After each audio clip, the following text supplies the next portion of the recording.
Welcome back to Super Podcast Bros. This episode is brought to you by Wayne Enterprises.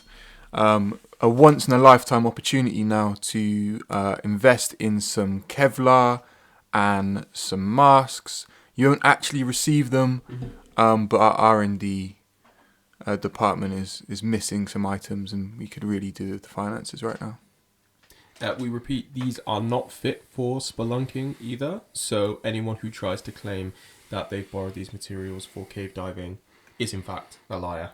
And they will protect you against large cats. Judah, we have just watched episode 8 of X-Men 97. Yep. Is it the greatest show of all time? Absolutely. No, we haven't really spoke about it, even though it has been going on now for a couple of months. But it is truly brilliant. From the first look, we enjoyed the show back in the we didn't watch it in the 90s, but we watched it on VHS and DVD back in the day. And mate, the moment that theme tune kicks in on Disney Plus, and you're about to watch a new episode, I don't know how soft this is going to make me sound. I'm getting chills every time I hear it. When that...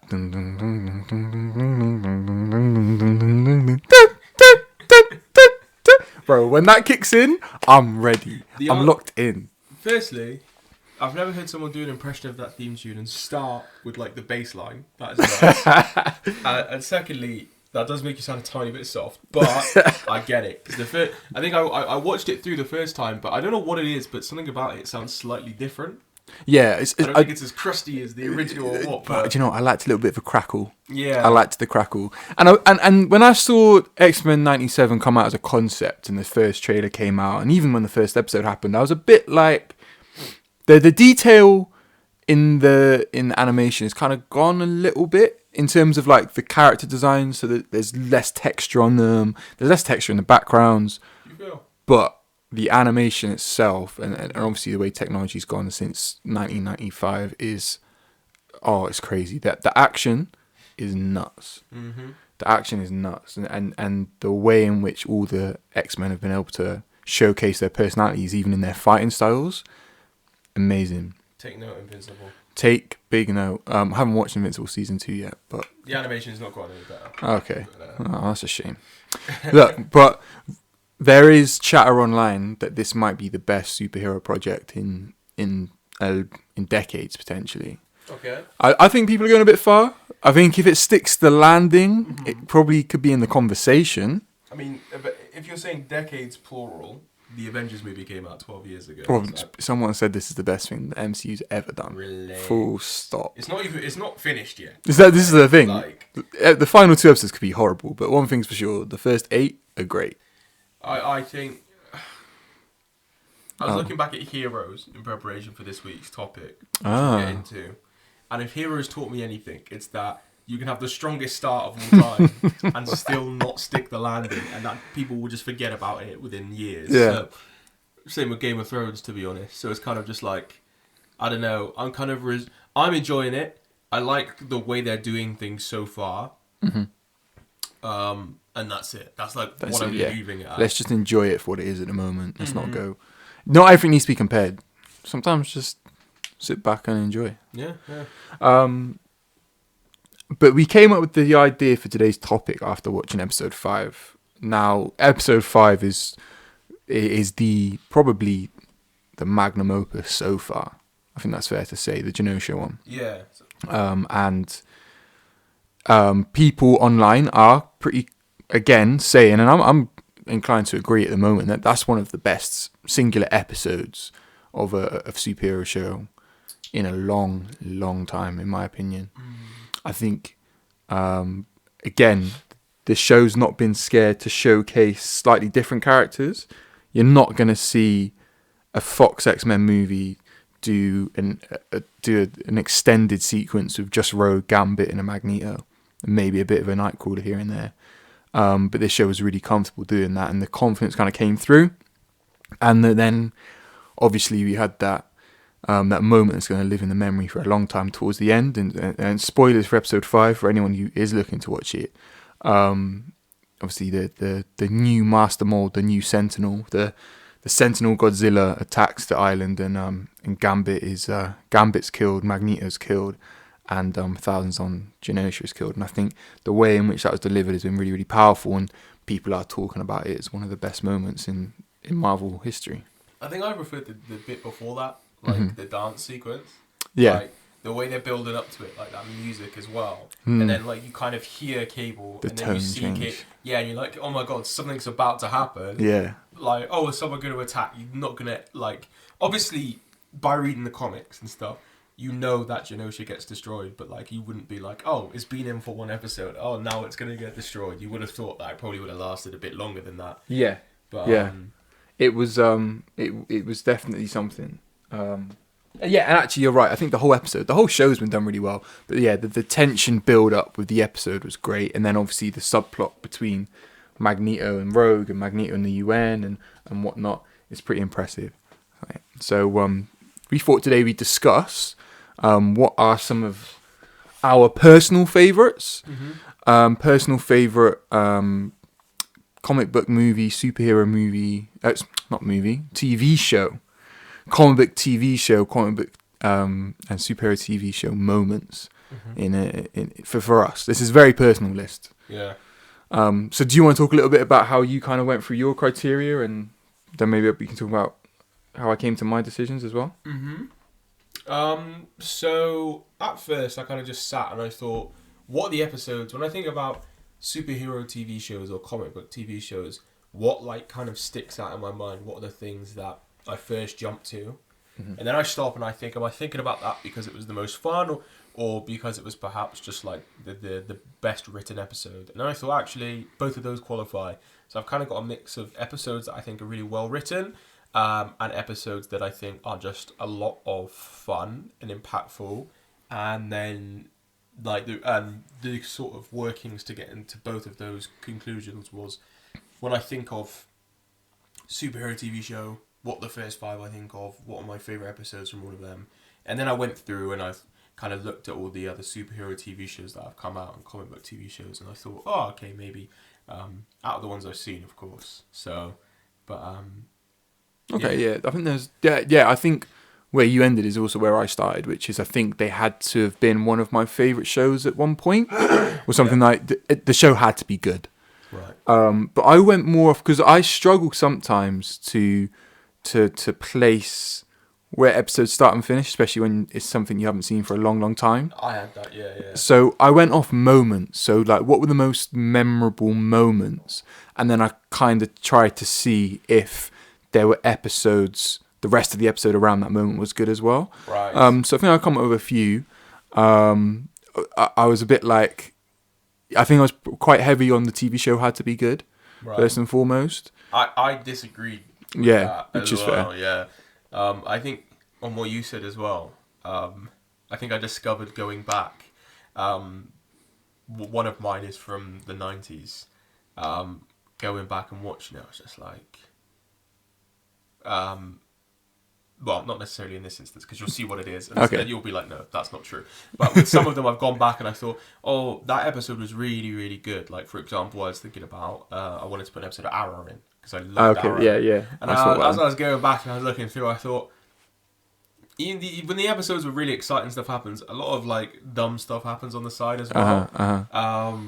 I still love Arrow, so I'm not going to trash it or anything, but, like, yeah, I can't you can't put on just a memorable moment. It has to be the whole episode has to be good. So and that was like, that's something I realised actually. I was telling you earlier about how we had our nephew around recently, and he basically watched a movie we used to watch all the time. We watched the Pokemon. I brought him around one time. We watched the Pokemon movie with Mewtwo, and it was in 2D animation. And then he came round again. He said, no, he wants to watch Pokemon Evolution, I think it's called. And I thought, oh, it's a new Pokemon movie. This was a shot-for-shot remake of the same movie, just with like 3D CGI. And it made me realise the things that we expect now from TV shows and movies so different from what it was even 15 years ago, Yeah. let alone 20 or 30, and therefore like things. When we go back and look at it through this modern day lens, we're like, why was this episode so slow? I remember this being really, really fun. Why is the animation so like groggy and slow and stilted? And I think actually that's when I had to be like, what's universal about these shows? What things will be timeless? And I think I've managed to find a few of those that I think kind of stand the test of time. All right. Do you want to go tit for tat? Yeah. So, Well, I can. I'll start actually because I had one that I was adamant was one of my favourite memories as a TV show, and there is actually no. This was the movie of the TV show, so it doesn't really count. But I was going to go into Justice League Starcross. Do you remember that? that's not a movie.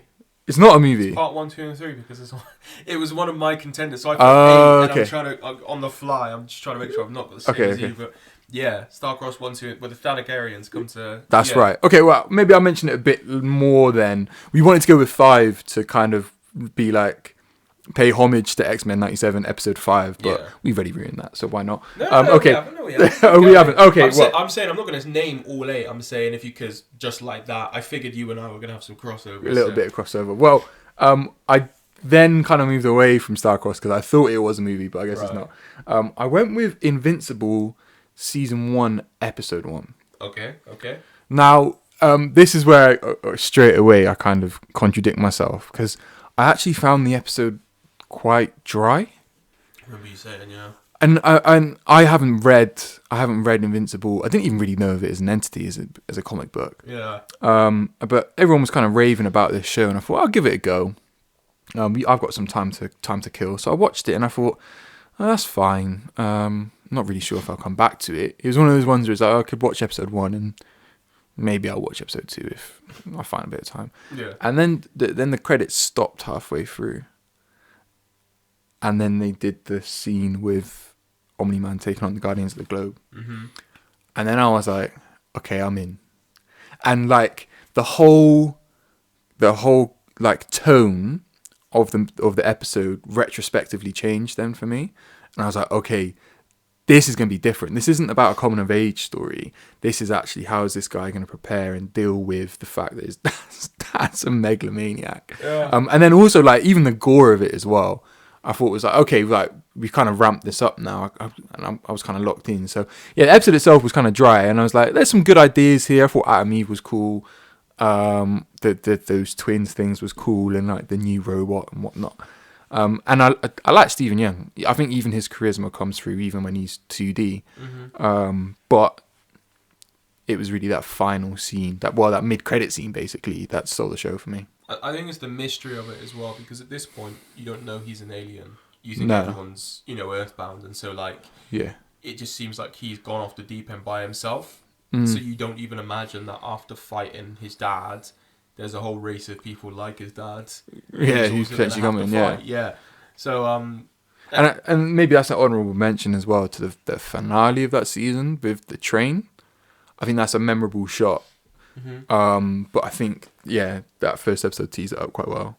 Okay. And yeah, the mystery was pretty good too. Like, where is that come from? Had me locked in. So had me going. It's weak. I said this to you. They don't show that in the comic. You don't No. know, and I think it works a lot better when you're like, oh, well, what's this about? Because if you don't, I started reading the comic after I watched season 1, so I didn't have to go through that. But then after I finished it, I went back and read what I'd missed because I started from where season 1 ends. Okay. It's not very It's not very interesting. It won't. It's very dry. It won't be like. Yeah, I think in that it's his dad is what makes it interesting. Yeah, I mean the comic obviously picked up in popularity, but I personally had not heard of it until like Amazon announced they were making it. Yeah. And then I looked into it because I saw people were excited, but the comic itself had never like reached my mind. Never got into your zeitgeist. But yeah. So for my first pick, I have gone with, this is the one I was talking about from the 90s, X-Men, the animated series. Yeah. Season 3, episode 18. I can't remember what it's called, but it's the one where you meet Nightcrawler in Germany. Okay, all right. Yours? So it wasn't. It's one I considered. Right, okay. Right, good, but good. I do remember that fondly. very because, fondly. as you said, we used to have a few episodes on VHS and DVD, and I'm not sure where this particular one come from. It was a yellow VHS, and it was part of like a matching set. And yeah, so basically you meet Nightcrawler in Germany because Gambit, Rogue, and Wolverine go skiing. Gambit hits his head, and they meet Nightcrawler. And so I really, really like it because I think for a children's show, air quotations, it handles some really, really interesting themes. So like from the outset, you know, we see Mystique abandon Nightcrawler. Yeah, that stuck with me because I didn't know Nightcrawler's origin. I was probably like 6, 7, 8 when I watched it, but I still had Mystique from the movies in my mind, and I was thinking, Mystique's Nightcrawler's mum. I must have seen that wrong. And Nightcrawler looks older than Mystique. Yeah. As well, yeah. So yeah, that stuck with me too. Yeah, and then you know I think the episode opens with the villagers like hunting Nightcrawler. Yeah. And he has to go back to the monastery. I just think it's really good. I think it's a really interesting perspective on like Christianity and faith and just spirituality in general. I think it's really nice that Nightcrawler, despite everything that goes on in the episode, like one of the monks trying to kill him, the people trying to hunt him and the other monks, you know, they're all chill. He still kind of has his faith in God. And I think the best part of the episode is in the middle, Wolverine is having an argument with Nightcrawler, and he's saying, how could there be a God? Like, God hates us. Look what he's done to you. And... yeah, look what he's done to us. He's left us behind. These people hate us. And Nightcrawler's like, you know, what we fail to kind of observe as a race in general is that we all have a shared weakness and stuff as well. And I can't remember the exact monologue he has. But basically, then the episode ends with Wolverine going into a chapel secretly. And praying. Oh, yeah. And I just remember thinking, as a kid, that was the one that I always remember. It's the one I watched the most. And I think, at first I thought, oh, did I just watch this as a kid and thought it was deep? And if this is something a kid thinks is deep, that's not going to be something an adult thinks is deep. And I rewatched it. I rewatched it today just to double check, actually. Oh, yeah. Before just after you said we were recording. And I just thought, God, this is still as good as I remember it as a kid. So, possibly even better. I'm really glad to hear that, because I put it on my list and didn't have time to rewatch it, so I didn't feel like I could warrant it. It's Clark. Give it a chance. Yeah. That's a special one for sure. I got one from... So, I think Invincible's definitely the weakest of my choices. Okay. The rest, I think there's like 2 tiers, and I don't want to separate them, so they're not really ranked from me anymore, really. Okay. On Teen Titans now, the original. Yeah, the animation, I'm assuming, not there. Oh yeah, sorry, the animation. So, I can't remember what year these kind of came out, but Naughty's, the Naughty's one. I completely forgot about this show, because I think I know the episode you're going to say as well. No, I'm not going to say, I know what your favourite episode is. Honourable mention to that, it's not the one where Robin goes nuts. Oh, okay. It's not that one. It's not that one. The one that actually sticks with me, because Robin actually goes nuts in quite a lot of episodes in my mind. There's a few times where he's kind of losing it. It's over the course of, I think it's season 2. There's a season, There's like 4 or 5 episodes in a row with Red X, and he just starts going nuts. Yeah. But I've actually gone with a Trigon episode. Okay. Where we're introduced to Trigon. Right. There was only 3 people in this episode, so it was only Cyborg, Beast Boy, and Raven. Right. So Raven is like, she's gone into a sleep that she can't get out of. Beast Boy and Cyborg basically enter her mind and find her fractured personalities that she's done to try and contain Trigon. Remember this one? Yeah, this is the one, right? Yeah. And then, so they're doing all this like abstract stuff, and there's gravity's playing games, and they're in this weird field. I just really liked seeing the interplay between what are the 2 kind of funniest characters, and you could see they're the best friends, but then also then the most serious character, the most somber character, and it's definitely geared towards kids or tweens, but seeing her kind of battle her own, her depression, her envy, her rage, etc., as well as the fact it all comes from her father, was pretty impressive, and so that I thought that was a really good episode. And Trigon does come back a few times, but the introduction to him I thought was done really well. I hadn't even thought of that, so yeah, I like that. I like that a lot. I wish I had put those Red X episodes. Right, he is just going ham. Yep. Screaming at everyone. So next, this is technically a three-parter, and a bit like Star-Crossed, it was 1 hour long thing. Okay. But it is, I think it's called the Alien Suit. It's Spider-Man the animated series. Yeah, let's go. And it's the episode. I will chase you to the ends of the earth. And what's crazy about it is, I'm pretty sure there is a Secret Wars event before that. But the DVDs we had that didn't season have that. started from when he comes back to Earth. Yeah. Because he's speaking to Madam Web a couple times, and he's mentioning things like you just with Iron Man and whatnot, wasn't he? Like, And it's just over our heads. And it's funny how shows worked back then. It was like if you couldn't find the DVD for it, you're done for. You had to fill in the blanks. You missed it. And yeah, so I mean that's pretty much it. Just kind of watching Spider-Man sort of not descent. Well, I guess descent into sort of like his more negative emotions. And I think to this day, it's the best depiction of the black suit we've seen in 100. any other media than the comics. So it's better than Spider-Man 3, and it's better than the Amazing Spider-Man 2 video game as well. I wasn't a fan of that at all. Yeah, I think I agree. Yeah. I think I agree. I think they almost did it right in the game, but still haven't beat the one in that TV show. Definitely not. Exactly. Yeah, I think the voice acting as well. And we just with Shocker, like the whole 3-episode run is just like chef's kiss. Yeah. And does that extend into the Venom episode for you? No, I didn't want to take the mic. Okay. It's kind of like that's half a season. Yeah, like that all has one name, so I can Okay. you can say it's one big Fair episode, enough. but yeah, it gets a bit cheeky if you're like the next 2-3 episodes as well. Like, so. But yeah, no, that was pretty impressive, and like, yeah, I think the voice acting goes kind of like a long way in that.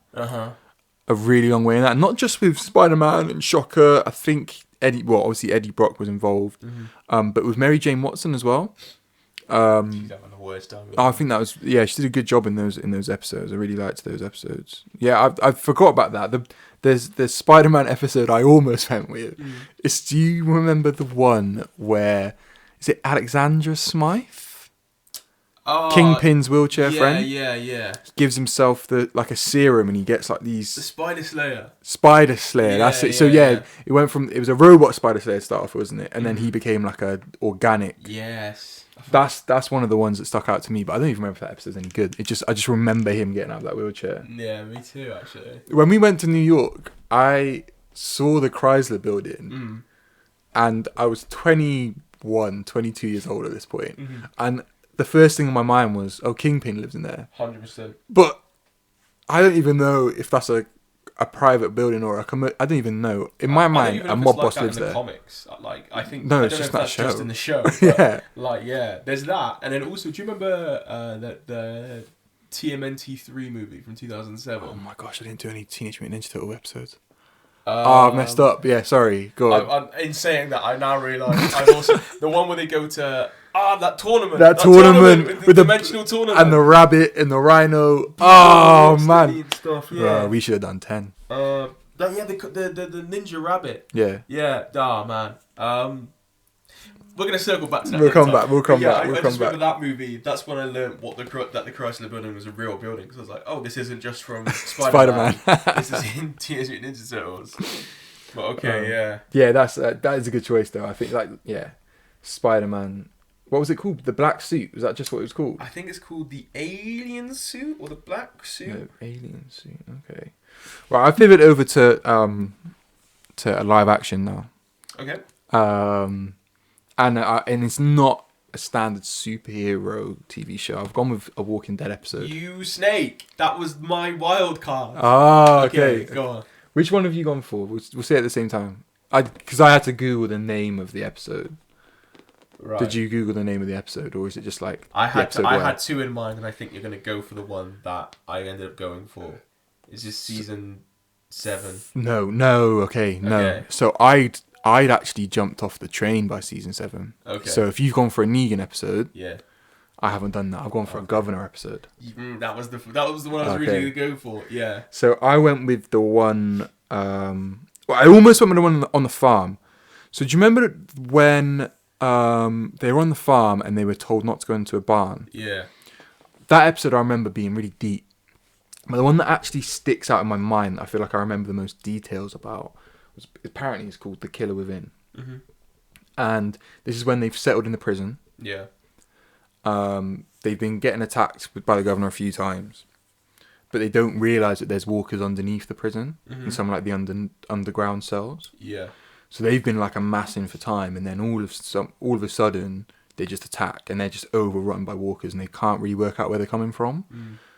At the same time, Rick's wife, Laurie. Laurie Yeah. goes into labour. Huge episode.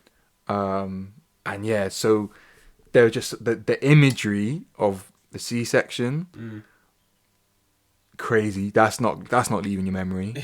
But then also the moment where Carl, everyone's gonna know there's spoilers for everything in this, right? This episode is like 10 plus years old. Yeah, exactly. Well, so obviously Carl then has to shoot his own mum. well, he chooses to. That's the thing. Yeah. Yeah, but in my mind he had to as well. We knew she was gonna die. But I'm saying what like, happens next? Maggie could have done it, but he steps Had up to do it for himself. Yeah. And like, just the episode itself, the tension building in that, everything kind of falling in this one crescendo. And the act, I just remember the acting was mad. So Rick finding out that like Laurie's gone, what Carl's had to do, or what Carl's taken on to do, was just, it's just heart wrenching. And then obviously there's the question about whether it was even Rick's kid or not in the first place.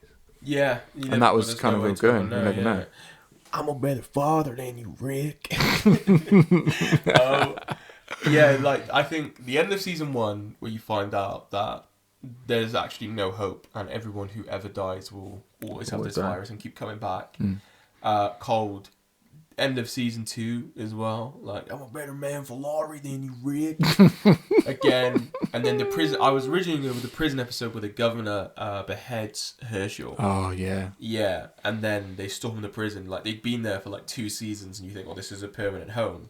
And it just gets absolutely demolished. Yeah. But what I actually went for was, it's a two-parter. It's season 6, episode 16, and season 7, episode 1. Yeah. So Ed bashing. Yeah, you didn't see the build up to this, right? No, I didn't. So they had they'd found this town which had built this massive wall around it, and they were there for like 2 seasons again. That's when I tuned out. When I got that's when I was like, okay, I'm out now. So Rick is insane, right? Okay. Rick is like, I've missed that, but okay. Rick is insane because he's not been able to relax. And so while everyone's trying to have a normal family life, he's like fighting people, he's trying to find problems. Some of the others can't stop killing walkers and stuff. They just can't settle down. I think I saw an episode of, what's her name, the older lady. Carol. She just goes out there just for the sport. Yeah, she doesn't actually end up living there. She lives in her own home in the end. Oh, anyway. there you go. Yeah. So that's what she does. And basically, after that, that's what she does, because I think she just can't take it anymore. Anyway, it all goes downhill, and then they have to go, it gets swarmed, partly due to self-sabotage from Rick and just some other stuff going on. But they're in the wilderness, and they're just hearing about this Negan guy, like, again and again. And so, like, Rick eats a man's throat, like someone's trying to take Carl, and he bites his throat out. So they're going feral, and you think anything that comes these guys' way, they can't stop. This Negan guy is not going to be a big deal. And so I'd read the comics. I read some of the comics around Negan in advance. I was like, no, this guy's like nuts. And so it gets to the end of season 6, and they're all captured. And have you seen the clip? Yeah, where he lines them up. They're in a circle around a fire, and oh my gosh. So everyone was like, oh, well, he kills Glenn in the comics, so it's yada, yada, yada. And they were like, well, no, they've deviated from the comics before. And I remember for the year between, the 8 Season months. 1 and 2. 7 and 7. Everyone was making predictions. Emergency Awesome was going nuts every week. He was like, hey, who's on set today? Who's on set today? Exactly, Yeah. It was great, bro. It was nuts. People going insane. And then season 7 starts, and he kills a character. And it's one that he'd only been in it for like a season and a half, so people didn't really care. So everyone was like, oh, okay, good, like Glenn's safe. Because by this point, everyone had found out that Glenn dies in the comics. And then, oh my god, he hits Glenn on the head and his eyeball falls out and his head caves in. And everyone's like, oh my gosh, well, at least it's over. And then he starts Oh, Maggie's my just God. had his kid as well, and they all make him watch. So he's like, you have to watch. He's like forcing everyone to watch as he just beats this guy's skull in. I was Bruv. like, the writing, like the tension, the lead up to that is insane. Doing the fake out, knowing that everyone knew that Glenn was supposed to die, Take a breath. was a great move. And then just like this shit, I do not know or remember what happens in the rest of that episode. I just remember like him making everyone watch, and I just think, for me, in terms of like moments and how it was written, like It's gonna be that. top notch. You know a TV show has done something special, right? And we've got Game of Thrones in this category. We've got The Sopranos in this category. We've got Breaking Bad in this category. Actually, I don't even know Breaking Bad was. But you know a TV show's done something special when, like, actual news, 10 o'clock news, is covering some of the theories about an episode. Yeah. About what it's done. And I remember, like I said, I jumped off the train by this point. I remember going on the news and saying, you've been waiting for 9 months now, and we finally get to... Why is Hugh Edwards telling me about The Walking Dead? Do you know what I mean? So like that's when you know something serious has like really been done on a TV show. So that's definitely got to be memorable, right? Yeah, I think for me that's the last time it peaked, because I watched the following 2 seasons. It just wasn't good. I didn't even watch to the end of the Negan storyline. Like, and now they've got like 3 spin-off shows. I'm not watching them. It's all just. But that mid-teens era of Walking Dead, they did just go band for band with all of the big HBO shows out there, didn't they? Mate, it was nuts. It was nuts because they all start around the same time. So you could do Game of Thrones, like the backside of Breaking Bad, which I didn't watch, but it would be like, you know, my week would be like Flash, Arrow, Game of Thrones, Walking Dead. It was like, this is more quality TV than any one person should have. So. Yeah. A golden age, I'm sure someone will call it one day. A golden age. To be fair, I think it was. Like, when you think about all the TV shows that people like talk about now, like, I'm pretty sure that late noughties into early 2010s period. Special period, mate. Yeah. I think you're on number 4 now. Yeah, my 4th one. So I've stayed live action, and I've gone with Somebody Save Me. Huge. So I think so. This is one where I had to Google the name. Okay. Because all I do is I can remember the episode, can't remember what seasons it's in, because I can't remember how long it actually stayed in Smallville for, and I can't remember it, but I remember it was a finale. Right. And so, do you remember the episode? It's called Tempest. Yeah. Don't know if that gives anything away, but do you remember the episode with the hurricanes? Okay, let me give you a bit of build up. They're tornadoes as well? Oh, well, they're tornadoes. Sorry, they're the same thing. Tornadoes and hurricanes are the same thing. You sure? Yeah, tornadoes, hurricanes, tsunamis. Sorry, not tsunamis. What's the other name? Typhoons. Yeah. They're all the same thing. Well, they just happen in different places in the world. Yeah. But it's tornadoes though. Yeah, you're right. It's it's tornadoes because it's the Midwest. I got that wrong. I'm trying to. I think so. Yeah. No? Keep going. So leading up to this episode, like, obviously we know in the Smallville show, Lex Luthor and Clark Kent are friends. Yeah. They're standoffish friends, but they're friends. Yeah. Right? And they're getting along. So pressure's been building on Lex Court because obviously Lex Luthor is obsessed with this meteor that landed in Smallville. He's worried about this kryptonite stuff. The corporation's getting neglected. So the very start of this episode, I think it's the first time, I'm not sure, but it's the first time I can remember meeting his dad, Lionel Luthor. Right. The long-haired guy. Yeah. So he comes in, he just schools him. Just absolutely schools him and says, like, you're done. Like, I think he says, I'm taking all your money. You can't do anything anymore. You're done. It's over. So Lex Luthor's kind of losing it. He's like drinking. He's walking up and down the hallways. He's livid. Again, in previous episodes, there's a reporter now who's come from Metropolis to investigate this meteor that's disappeared and no one seems to want to talk about in Smallville, right? So he's kind of harassing everyone. And Clark's kind of wary of him.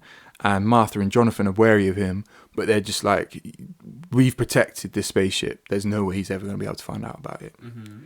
And obviously, we've got this whole build-up with Clark and Lana It's not really a will they, won't they. It's more of a when are they going to do it? Like, come on. So it's a prom episode. So Clark and Lana are going to prom together. So obviously that's a massive payoff. We finally get to see it. And also one of their mates from season 1, whose name escapes me, he's going off to the army. Black guy. No, it wasn't the black guy. There was 4 friends in the first season, I think. Okay. But anyway, so we know one's already going, and then we keep hearing reports in the background that there are tornadoes on the way. Right, we stay indoors for as long as possible.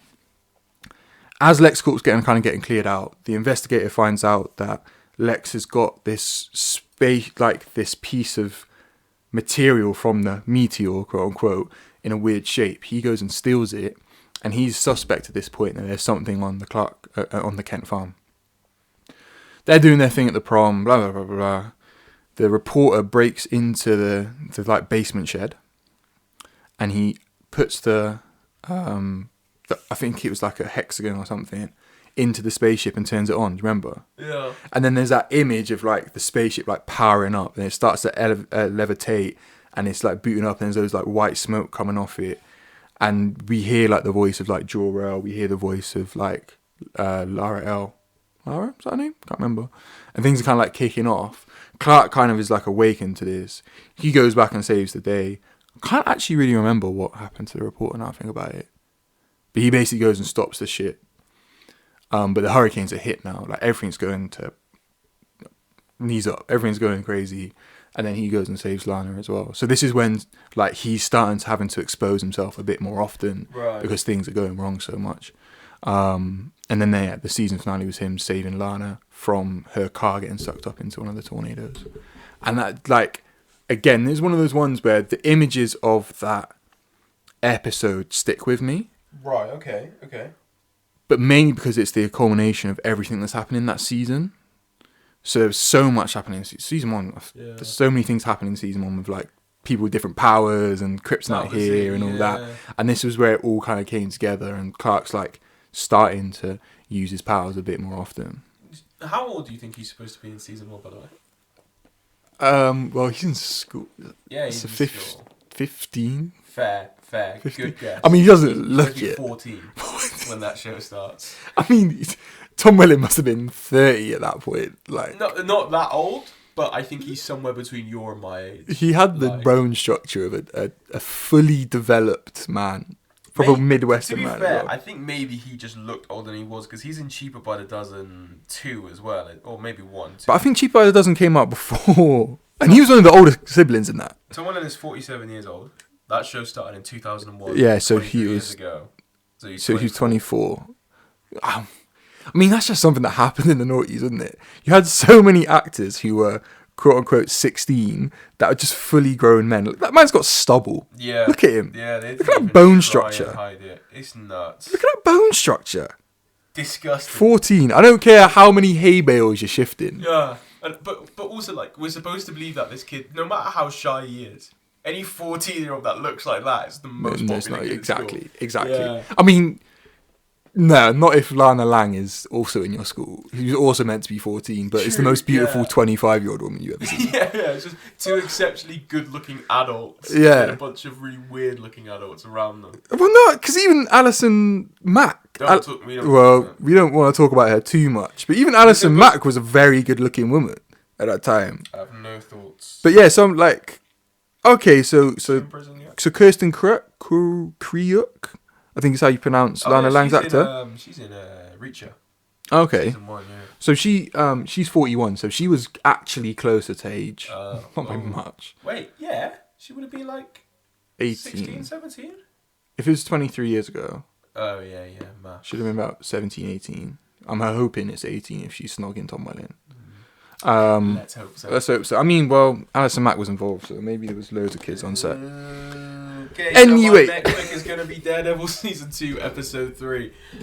This is it the episode up on the roof? It is. Okay, I wanted to put that in, but I didn't remember it well enough. What an episode. Okay. So I wasn't sure if it was that one, I would pick that one, or I'd pick, there's one in Season 3? how many seasons did they do? It's in the last season. 3 seasons. Where he is cornered in a church and he's just having this And just corridor fights out. No. Oh. He's just like, I think the police are surrounded. There's no way out. I think it's him and maybe like one nun. I don't remember it that well, but the whole episode is just him talking. Okay. And it's him. It's a real big moment of self-reflection, and it leads on to when he like batters Kingpin at the end.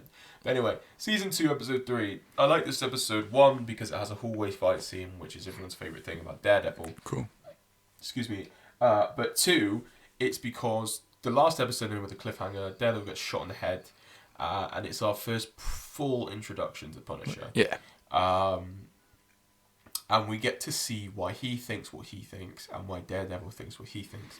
And it's very, very funny that leading on from that, you have police officers in America now, because of Punisher's stance, wearing Punisher's patches all the time. Crazy. Yeah. Like, when the Black Lives Matter stuff happened, and I was seeing like the black and blue American flags with the Punisher thing in the stars, I thought, some of you lot ain't watched that show. This man murders police officers. Yeah. I was just like, please be serious. You ain't watched this show. Yeah.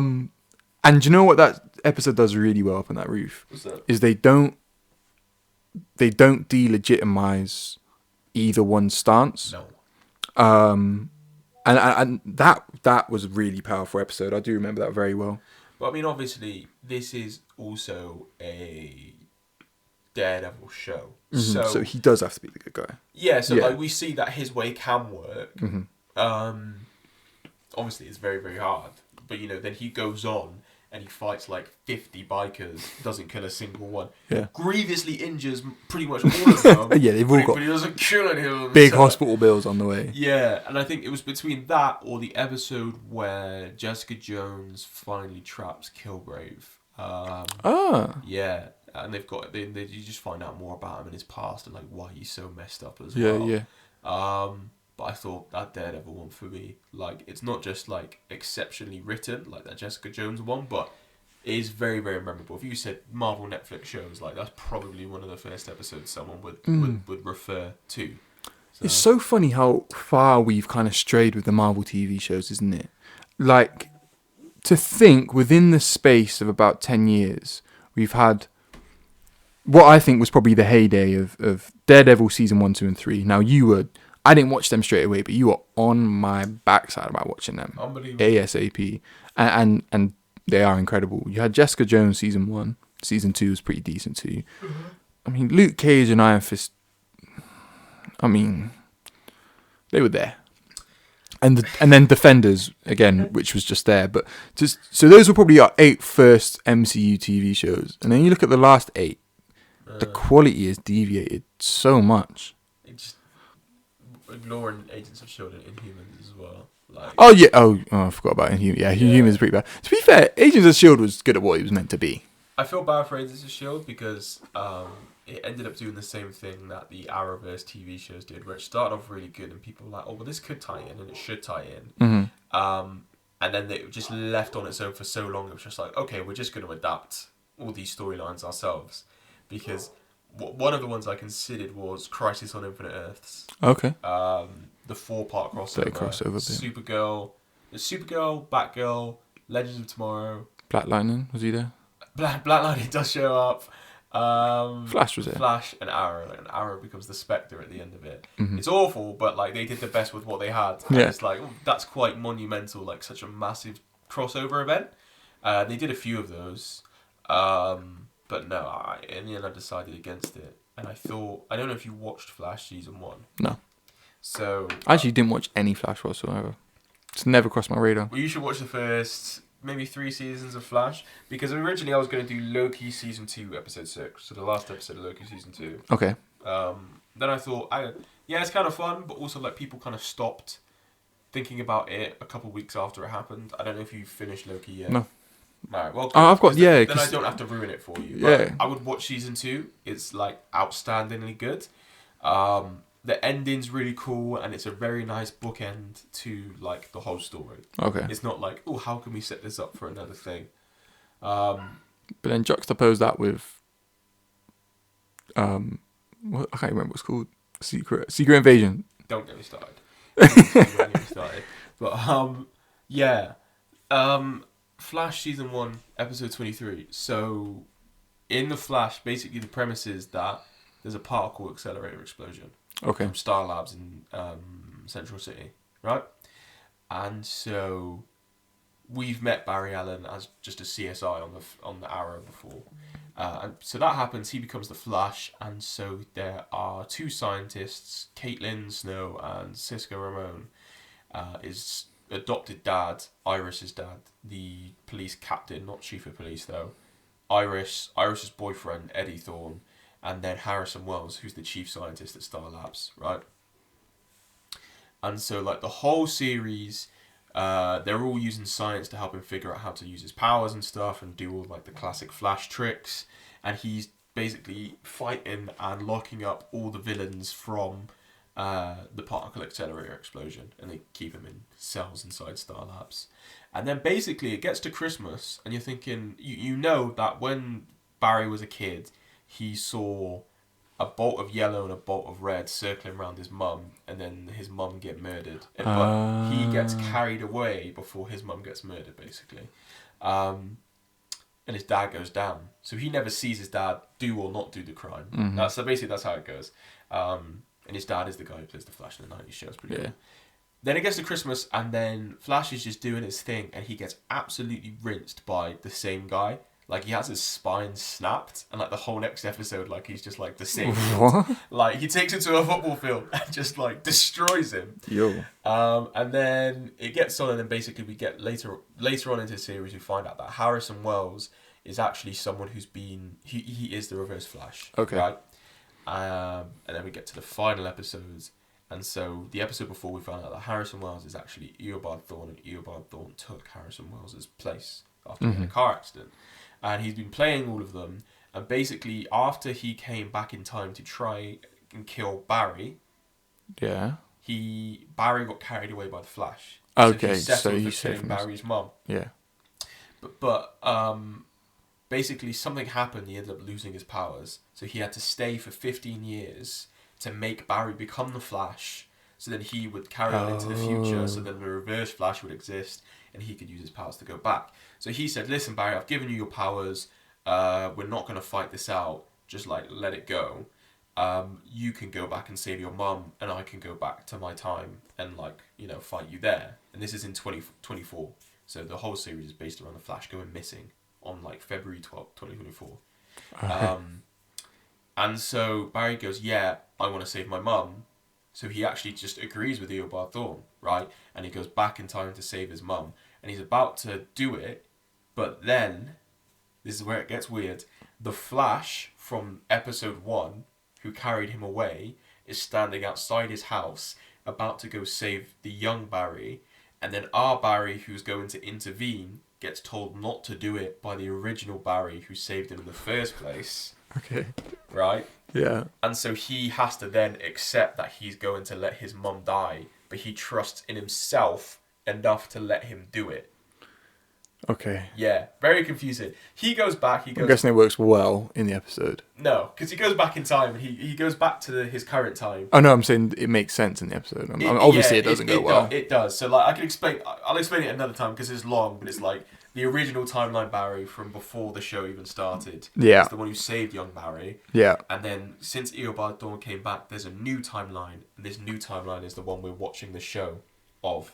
And that's your number one. Well, because he goes, this is actually my family. I've got a whole new family, and I love what I have. And then he goes to fight Eobard Thawne, and Eobard Thawne absolutely just smokes him again. So it's like, it's not like some triumphant thing. And then basically, Eddie Thawne has to kill himself to stop Eobard Thawne from ever existing. Mm-hmm. But yeah, I just think the whole series as a tight little package works perfectly. If it was just like a one series run, I would just say absolutely this is like one of my favorite superhero medias ever. It went on for another 7 seasons, so no. But yeah, it was between that and then Hero, the season finale of the first Heroes season, but in the same vein of really went downhill. Yeah. There's a lesson there, isn't it, about knowing when to give up. Absolutely. Although to be fair, I think with Heroes it was more a writer's strike, wasn't it? Yeah, but then they should have just stopped. But they did like they've tried to reboot it like twice since, and it's like it's just not got the momentum that it had. Now tell us why Heroes is really memorable for you. So, Heroes premiered when I was 5. And my mum and dad were watching it. We shouldn't really have been watching it, should we? No, well, we just thought it was about superheroes, didn't we? Yeah. And then the show opens with our glorious queen, Hayden Panettiere. Yeah, that's why you find it Southern memorable. Belle, trying to kill herself repeatedly to show off her powers that she can't die. All I remember is her rib like sticking out. Yeah, she like has to push her rib back into herself to heal and stuff. Yeah, and then from when I was 5, I had like a child crush on Hayden Panettiere. She was an adult, I was a child. And then she married Vitaly Klitschko or Vladimir Klitschko. One of them. And I vowed that one day I would be able to fight him and win her heart. She got divorced from him anyway, so it didn't matter. Oh, well, I think you should fight him anyway. I think if we get big enough on YouTube, then you can fight ex-heavyweight boxers. You don't need that. No, I think we should. We're going to clip this up and put it up later. Just I'll take it. But they got bigger fish to fry, though. They're on the front lines, aren't they? That is true. That is true. But yeah, so... No, yeah, Heroes is definitely memorable. I've kind of didn't think about that. But yeah, that's a good choice. I might try watch The Flash. We'll see. Maybe if I find the time. But I've gone even further back in time than Flash season 1 for my number 1 pick, or joint number 1 pick, really.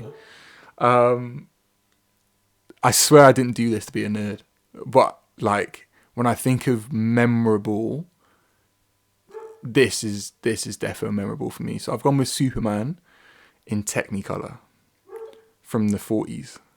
I don't even think that's from the 40s. I think that may be 1939. That's the year it came out. It's 40s. 40s. You're nuts. So tell me right now. The episode you're thinking of. No, you don't. Because actually, there's several. What? Because there's the one where he catches the train, and then there's the one where he punches that laser. Yeah, the laser one. Or I guess it's just a bullet. So there's one with the laser. That's a pretty impressive one. That's the mad scientist. I'm not knocking you. I think this is a really clutch pull, because this is another thing we had on VHS. And once you see it, you can't forget it. Well, I saw a clip of it the other day, and I thought, this looks better than the flying scenes in Invincible. Bro, in my notes, I literally put, like, the action scenes are terrible. They're so slow. Yeah. But it's the 40. The animation is still as good as today. It's very fluid, isn't it? Yeah, and it actually looks beautiful. Mm-hmm. So, like, I mean, it's the first superhero media that was ever shown on, like, any TV or cinema. So, already, that's a prop in my book. So, it's got to be memorable for something. Okay. So, I went with the Mechanical Monsters episode. Do you remember that? Where they got those flying robots that are stealing stuff from the banks and jewelry and things like that? No. Nah? No, that does sound very 40s. I thought about the laser one as well, but I remember the Mechanical Monsters because they're like flying over the city and they use like blitz sounds. Okay. So they've got that like air siren thing. And yeah, no, I could have chosen anything really from that kind of series. There's like 5 or 6 episodes. There's one with a dragon, there's one with a laser, there's one with a train.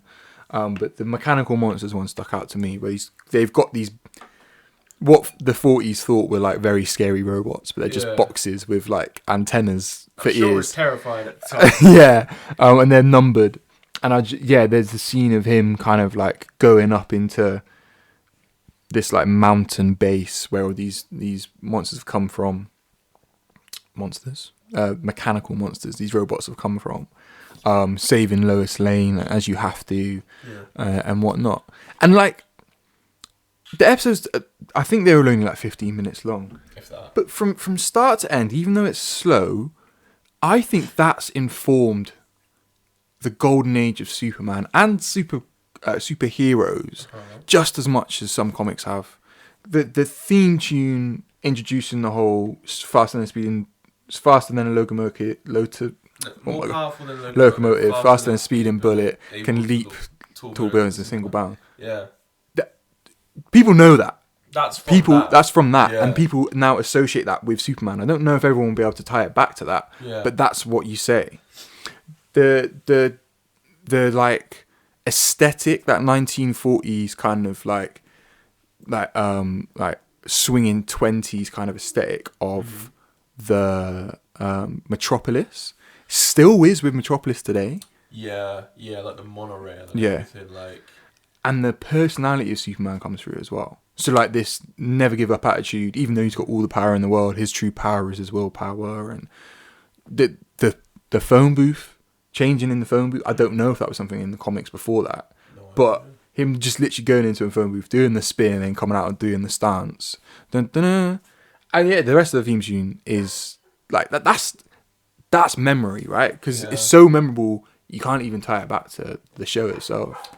Speaking of Superman, apologies if you can hear Crypto. I'm going absolutely nuts. Yeah, it's probably someone outside. Yeah. But hey. He's smelling bones. But yeah, so I think the more we talk, the more I've realised. I don't know if you've got the same. We probably need to do this again sometime soon. I think we could do 5 more. Yeah. Happily, I think. I also had Invincible season 1 episode 10 on there as well. Yeah. I another honourable mention for me was some of the Jessica Jones episodes and Young Justice as well. The Young Justice finale, season 1. I think it's the season 2 finale you're on about. Yeah, where we find out someone's not dead and someone and isn't actually switched sides. Yeah. And the we haven't even mentioned Batman the Animated Series. I didn't really watch it that much. I watched a couple, and I think I watched that one with Mr. Freeze that everyone likes. That's not even my favourite one though. But yeah, like I was never really too much into that one. Yeah. But or the Superman animated series either. We haven't done Teenage Mutant Ninja Turtles, we ain't done Superman, we ain't done Batman. So we can.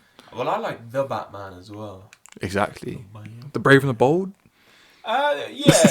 I think the Batman, because it was a bit darker, it had some pretty cool episodes in the same vein as well. I think Teen Titans I probably would have done ideally. So yeah, we will be back. I think we'll be back with this one one day. Absolutely. Give it a few episodes time maybe, but yeah, we'll look forward to that. And yeah, peace out. Remember to buy from Wayne Enterprises. Go help out that money laundering. See you next week.